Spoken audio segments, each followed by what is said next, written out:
for you to do right now, I want you to think about your dream, because I'm in a room full of dreamers. Think about your dream right now. I want you to think about it and envision it.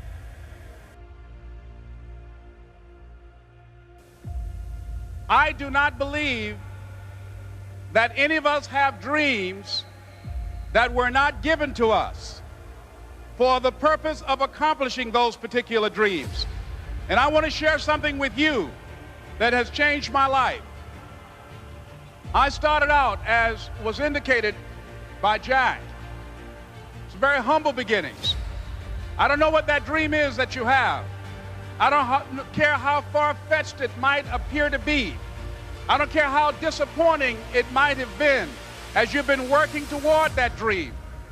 But here's what I know, that dream that you're holding in your mind, that it's possible. Let's say that together, please. Say, it's possible. See, sometimes we can't say, I can do that.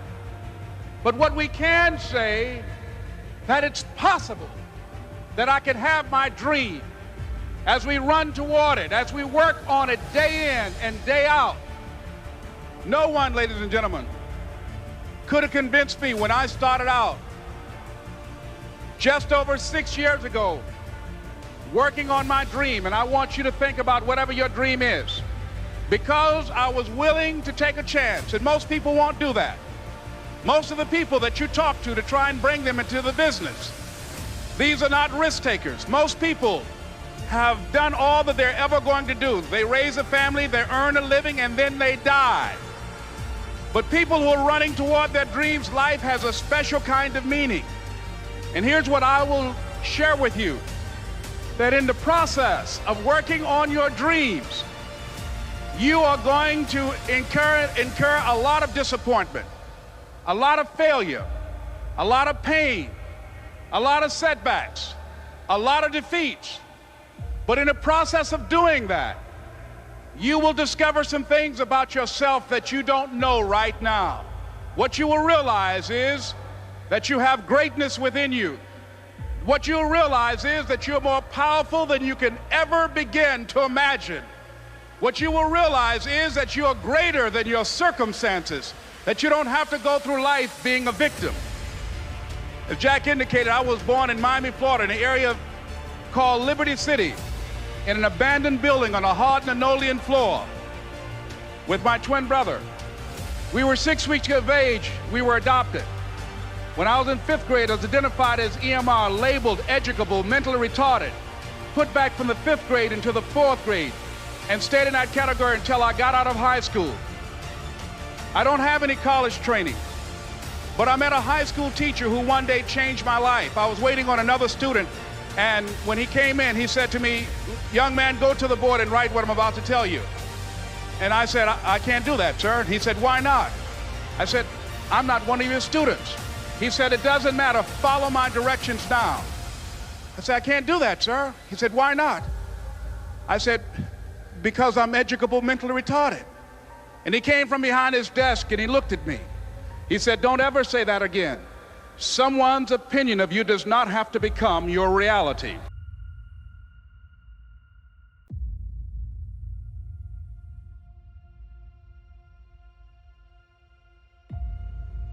And that man, Mr. Leroy Washington, did something for me. He started planting seeds in my mind that enabled me to begin to dream, as Dexter has been doing for you.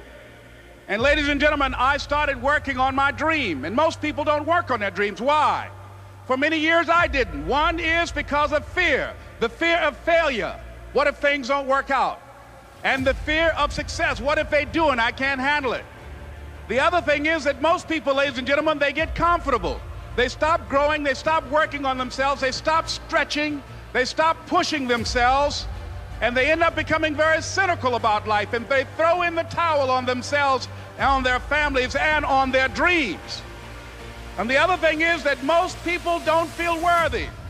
What I'm doing now, I could have been doing years ago. But because I did not have a college education, because I didn't believe in myself, because I allowed other people's opinion of me to control my destiny, I didn't act on my ideas. So I applaud you for your dreaming, for your running toward your dream. I applaud you for believing in yourself, because that's what life is about, stretching and challenging, looking for ways that you can begin to improve yourself.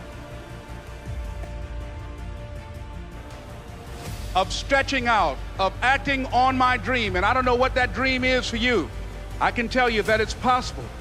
No one could have convinced me that after just over 6 years, I will have my own book entitled Live Your Dreams. Just over 6 years, I will have 5 specials on public television. Just over 6 years, I've done motivational speaking for AT&T, Procter & Gamble, McDonald's Corporation, Xerox, IBM. Just over 6 years. I will now have my own talk show that will premiere on Monday, Labor Day. I'm saying to you, your dream is possible. Your dream is possible. But not only is it important that you believe and begin to know that it's possible for you to live your dream as you run toward it, but I've done something that I want to share with you called Choosing Your Future. In fact, I've developed a set of tapes talking about how to begin to create your own reality by choosing your future. And not only is it important for you to know it's possible for you to choose your future, but it's necessary that you work on yourself, that you develop yourself. It's necessary that you get the energy drainers out of your life, people who don't want anything, people who are not striving, people who are not challenging themselves, people who aren't growing, people who have stopped dreaming. It's necessary that you align yourself with people and attract people into your business who are hungry, people who are unstoppable and unreasonable, people who are refusing to leave life just as it is and who want more. My mother used to say, birds of a feather flock together. If you run around with losers, you will end up a loser. It's necessary that you get the losers out of your life if you want to live your dream. It's necessary to know that everybody won't see it, that everybody won't join you, that everybody won't have the vision. It's necessary to know that a lot of people like to complain, but they don't want to do anything about their situation, that you are an uncommon breed. You know, you have to know within yourself that I can do this. Even if no one else sees it for me, I must see it for myself. That's necessary. It's also, ladies and gentlemen, necessary that you be creative when you're working on your ideas, that you understand the importance of changing up, of readjusting your strategies. Many times we can have a great idea, but if you're not advancing it in the right way and things don't happen, you become discouraged and think the idea doesn't work. No, that's not true. It's necessary that we become creative.